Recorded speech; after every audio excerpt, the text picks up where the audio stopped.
All right, welcome to this series on particle effects in Pixelmash. And what we're going to do is we're going to take this image, which I did not create. This image is by the artist Trixie. One second here. By the artist Trixie, who has made this available for free or whatever you want to contribute at pixelize.itch.io. It's actually a tile set, so you can create other things with it, but they contributed this image, which is what we'll start with. And what we're going to do is we're just going to play with it and create some particle effects on top of it to sort of give it some life. And I apologize to Trixie for the. I'm not an artist, I'm a programmer, but you can get the sense here of the different things you can do with particle effects to sort of liven up your art or play with it and make it feel like it's moving and coming to life. None of these are keyframes or anything. This is just on the first frame of the animation, we set up different types of particles, and then they just animate themselves for however long we set the animation to be. All right, so let's get into it, and we're going to do this as a series, so we'll look at a different effect each time, and we're going to start with the leaves this time. So let's take a look at those. So here, let's turn on our leaves, and let's get a preview going here. Let's see. Turn that on. I probably just hit play again. There we go. Bring it over. All right, there's our leaves. Animating away. Okay, let's go over, first of all, let's go over how the animation is set up. So we're here on the first keyframe. We're in the animation tab. And what we've done is we've just added a whole bunch of frames, about 300. And then we set it to 60 frames a second. So about 5 seconds of animation. Um, And then all of our changes are happening on the first frame. When there's a dot in Pixelmash, that's a keyframe. Something is happening for this layer on that frame, and all of our stuff is happening on the very first frame, and we're just setting up particle effects and watching them go. All right, so how is this working? So you'll notice that these leaves are falling nicely and then going behind this little leaf pile here, and they're coming out of the tree, and you can sort of see them peeking out and going behind these stringy bits hanging down.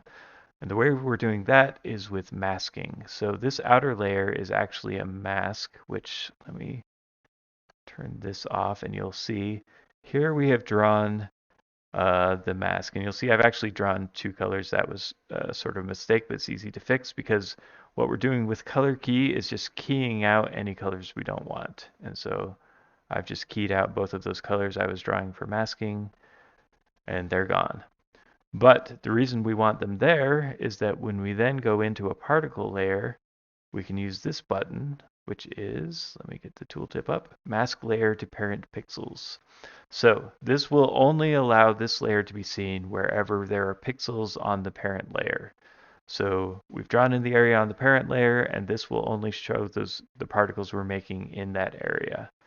So that's perfect for what we want to do. And again, we've drawn an interesting shape with some areas for the leaves to go behind and show up in front of and to give it some life.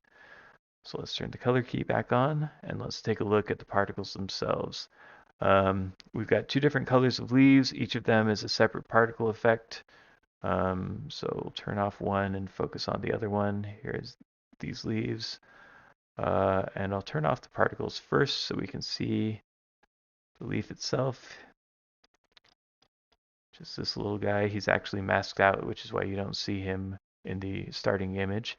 But I basically just drew a blob. What I did was I used the color chooser and took a couple colors from the tree and drew a little leaf-like blob. Oh, and one other important setup thing is that we have done some resolution scaling here. So what this does is it basically further pixelizes the image with larger and larger pixels. So if I went all the way to the right, it would be the original image, and then as I draw it down, it becomes a little bit more pixelized.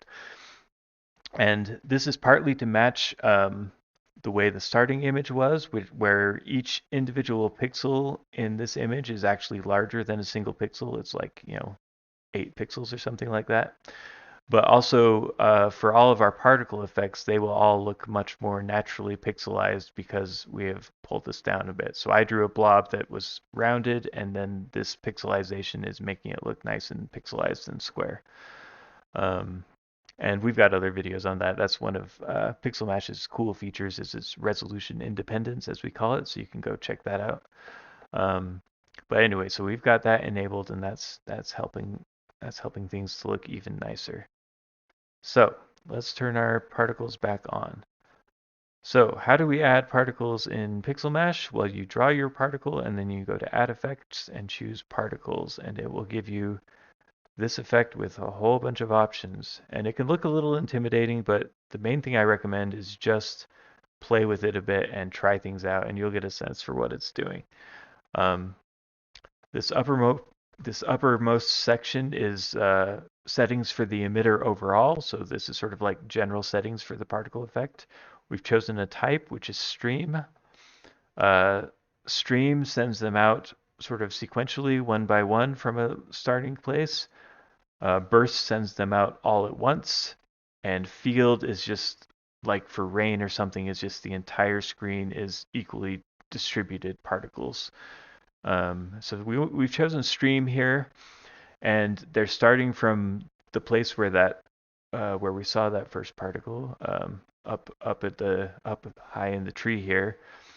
But what we've done is we've given it a start time of minus 300 seconds, and it doesn't have to be that high. But what this is how much the animation has run before we get to our first frame.